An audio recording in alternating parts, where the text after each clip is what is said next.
नमस्कार दोस्तों, मैं मोहित सर आपका स्वागत करता हूं मैपिंग क्लास थर्ड में। आज इस क्लास में हम लोग भारत के पड़ोसी देश के बारे में जानेंगे। हम हमेशा ये पढ़ते तो आते हैं कि भाई भारत के जो पड़ोसी देश हैं वो भारत के किन किन राज्यों के साथ अपनी सीमाओं को साझा करते हैं, ये तो हमेशा पढ़ते आते हैं। मैं आने वाले टाइम में जो वीडियो बनाऊंगा मैपिंग क्लास की, उसमें इस बात की हम चर्चा तो आपके साथ जरूर करेंगे ही करेंगे। लेकिन आज हम आपको पड़ोसी देश से संबंधित कुछ ऐसी जानकारियां देने वाला हूं जो आप शायद पहले पढ़े ही ना हो, और पढ़े भी हो तो इस क्लास से आप उसको और बढ़िया समझ पाएंगे। तो आइए शुरू करते हैं आज के इस पड़ोसी देश की कहानी को। सबसे पहले अगर हम देखें तो भारत के जो पड़ोसी देश है हमारे, वो दो प्रकार के पड़ोसी देश देखने को मिलते हैं। एक स्थलीय पड़ोसी देश देखने को मिलता है और दूसरा जलीय पड़ोसी देश देखने को मिलते हैं। स्थलीय पड़ोसी देशों की संख्या 7 है और जलीय पड़ोसी देशों की संख्या 3 से अधिक है, पर मुख्य रूप से 3 है हमारे पास। ये बात समझ लीजिएगा।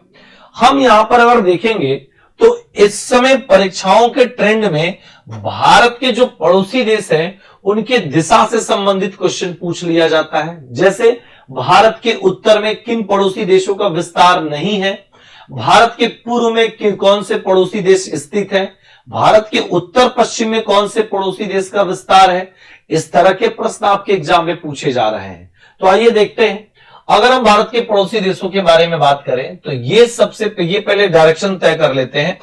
ये हमारा जो डायरेक्शन कहलाएगा, ये डायरेक्शन हमारा नॉर्थ कहलाएगा। नॉर्थ के बाद ये डायरेक्शन हमारा साउथ कहलाएगा। साउथ के बाद यहां पर आएंगे ईस्ट होगा, और ईस्ट के बाद हमारा ये कौन सा होगा, वेस्ट हो जाएगा। पहले तो ये 4 डायरेक्शन आपको क्लियर होना चाहिए। इस 4 डायरेक्शन पे अगर हम लोग चलें तो यहां पर देखिए, ये हमारा कहलाता है पाकिस्तान। क्या कहलाता है? पाकिस्तान कहलाता है। तो ये पाकिस्तान हो गया।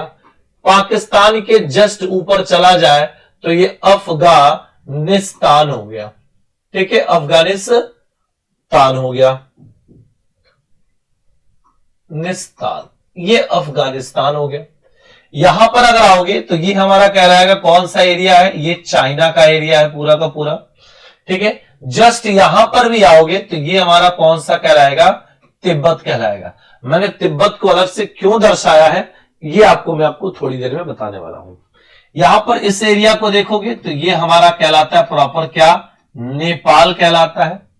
नेपाल के बाद ये वाला जो हिस्सा है ये हमारा छोटा सा प्यारा सा देश है जिसको हम लोग भूटान बोलते हैं। अभी आपको पता होगा कि भूटान के जो राष्ट्रपति वो आए भी थे कुंभ में नहाने के लिए। इसके बाद यहां पर जो अगर देखोगे तो ये है हमारा म्यांमार। तो यहां पर हम लोग लिख लेंगे क्या, म्यांमार लिख लेंगे। और ये जो कहलाता है ये कहलाता है हमारा बांग्लादेश, बांग्लादेश कहलाता है। अब आइए थोड़ा सा डायरेक्शन पे बात करते हैं। अगर आपसे पूछा जाए कि भारत के उत्तर पश्चिम में किन दो देशों का विस्तार है, तो ये देखो, ये हमारा उत्तर कहलाया और ये हमारा पश्चिम कहलाया। तो भारत के उत्तर पश्चिम में, ध्यान से समझिएगा, भारत के उत्तर पश्चिम में 2 महत्वपूर्ण देशों का विस्तार है। एक वो देश आता है पाकिस्तान और दूसरा देश आता है कौन सा, अफगानिस्तान आता है। क्लियर हो गई इस बात को लेकर? भारत के उत्तर में कौन कौन से देश आते हैं, तो भारत के उत्तर में आता है कौन सा, चीन आता है, तिब्बत आता है, नेपाल आता है, और कौन सा देश आता है भैया, भूटान आ जाता है। ये 4 देश उत्तर में है, याद रखिएगा। भारत के पूर्व में चला जाए तो भारत के पूर्व में 2 देश आते हैं। एक आपका कौन सा आता है, बांग्लादेश आता है, और दूसरा आपका कौन सा देश आता है, म्यांमार आता है। समझ में आ गया? ये आपको पूरी बात क्लियर हो गई। अभी वनडे के एग्जाम में दिल्ली पुलिस में और पीसीएस 2017 की परीक्षा में एक बहुत बढ़िया प्रश्न पूछा था कि नेपाल के उत्तर में किस देश का विस्तार है, ऐसे क्वेश्चंस था।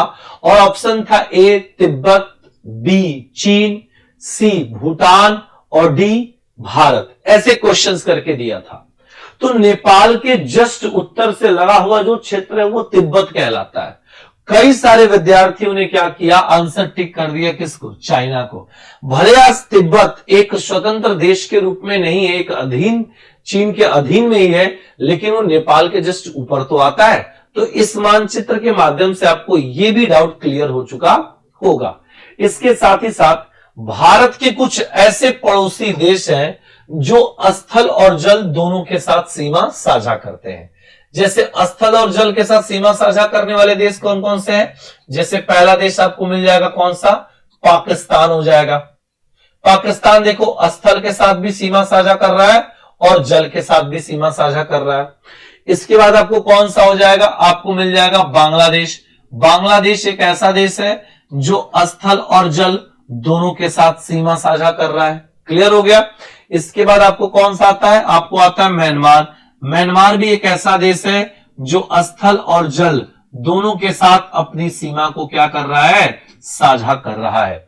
तो भारत के 3 ऐसे पड़ोसी देश हैं जो जल और स्थल दोनों के साथ सीमा साझा करते हैं। समझ में आ गया। इसके बाद एक क्वेश्चन और पूछा जाता है लैंड लॉक कंट्री के बारे में। किसके बारे में पूछा जाता है बच्चा, एक क्वेश्चन आता है लैंड लॉक कंट्री के बारे में क्वेश्चन पूछा जाता है। इस क्वेश्चंस को भी हम लोग यहीं पर क्लियर करेंगे। लैंडलॉक कंट्री का मतलब क्या होता है? लैंडलॉक कंट्री का मतलब होता है कि ऐसा देश जो किसी भी समुद्र के साथ अपनी सीमा साझा न करता हो, यानी वो चारों ओर स्थलों से क्या हो, घिरा हो। ऐसे भारत के देखा जाए तो 4 से 5 हम ले लेंगे। कितने? 5 ले लेंगे, क्योंकि एग्जामिनर का कोई भरोसा नहीं है क्या उठा के पूछ लेगा। इसमें लैंडलॉक कंट्री के रूप में एक आपका देश आता है कौन सा, अफगानिस्तान। चारों ओर ये स्थलों से घिरा है, किसी भी जल के साथ सीमा साझा नहीं करता है। दूसरा जो आता है वो कौन सा होता है, नेपाल होता है। तीसरा जो आता है वो कौन सा होता है, भूटान होता है। याद रखिएगा, ठीक है। और चौथा जो है वो हम तिब्बत को भी लेके चलेंगे साथ में। किसको लेके चलेंगे? तिब्बत को भी हम साथ में लेके चलेंगे। तो ये 4 याद रखिएगा, 4 भारत के ऐसे पड़ोसी क्षेत्र हैं जो अफगानिस्तान, नेपाल, तिब्बत और भूटान जो लैंडलॉक कंट्री के तौर पे जाने जाते हैं। अगर तिब्बत को हम हटा देते हैं, उसको आज स्वतंत्र देश के रूप में नहीं मानते हैं, तो 3 ही देश हमारे पास ऐसे हैं जो जल के साथ सीमा साझा नहीं करते हैं। हमने एक जलीय पड़ोसी देश बताया आपको कि स्थल और जल दोनों के साथ सीमा साझा करने वाले जो हमारे पास देश थे वो हमने आपको बताया था बांग्लादेश, म्यांमार और पाकिस्तान। एक और नोट कर लीजिएगा, चीन भी क्या है, चीन भी जो है, चीन का पूर्वी जो हिस्सा है वो प्रशांत महासागर से क्या है, जुड़ा हुआ है।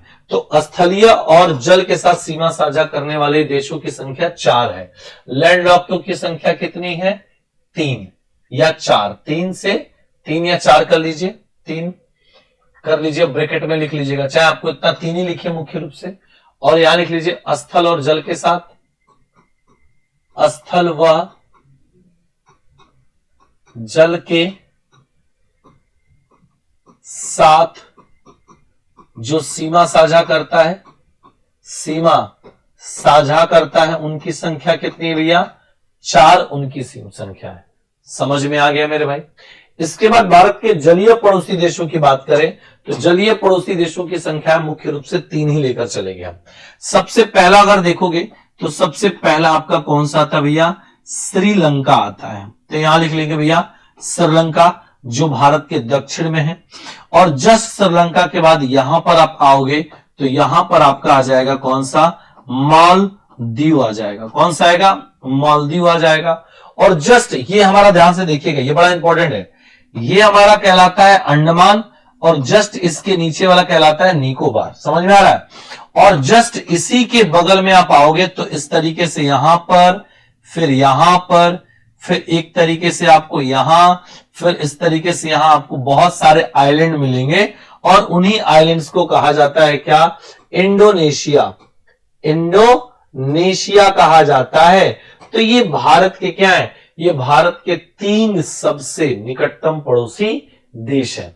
अब इन तीनों में सबसे निकटतम पड़ोसी देश पूछा जाए कि भारत का सबसे निकटतम जलीय पड़ोसी देश कौन सा है, तो अगर भारत का विस्तार अगर आप यहीं तक देख रहे हो, तमिलनाडु के कन्याकुमारी तक देख रहे हो, तब तो भारत का सबसे निकटतम पड़ोसी देश श्रीलंका ही होगा। लेकिन अगर भारत का संपूर्ण विस्तार देख रहे हो, यानी अंडमान निकोबार तक देख रहे हो, तो भारत का सबसे निकटतम पड़ोसी देश कौन सा होगा? इंडोनेशिया होगा, फिर श्रीलंका होगा, और फिर आपका कौन सा होगा? मालदीव होगा। इंडोनेशिया का विस्तार हिंद महासागर और प्रशांत महासागर दोनों में है। श्रीलंका हिंद महासागर में स्थित है। मालदीव भी आपका हिंद महासागर में ही स्थित है। समझ में आया मित्र? उम्मीद है आपको ये सेशन भी कुछ सीखने को मिला होगा। इस सेशन से मैं आगे भी ऐसे ही सेशंस आपके सामने साझा करूंगा, ताकि इस सेशन से आप अपने इंडियन ज्योग्राफी के मैपिंग पोर्शन को बहुत अच्छे से मजबूत कर पाए। अगर कुछ ऐसी चीजें रह जाती हैं जो आपको लगता है कि सर इसमें और अच्छा कर दीजिए और ये बेहतर हो सकता है, तो आप अपना सुझाव दे सकते हैं। वैसे मैं अपना पूरा का पूरा 100% देने की कोशिश कर रहा हूं। इसके साथ ही थैंक यू सो मच। जय हिंद, जय भारत।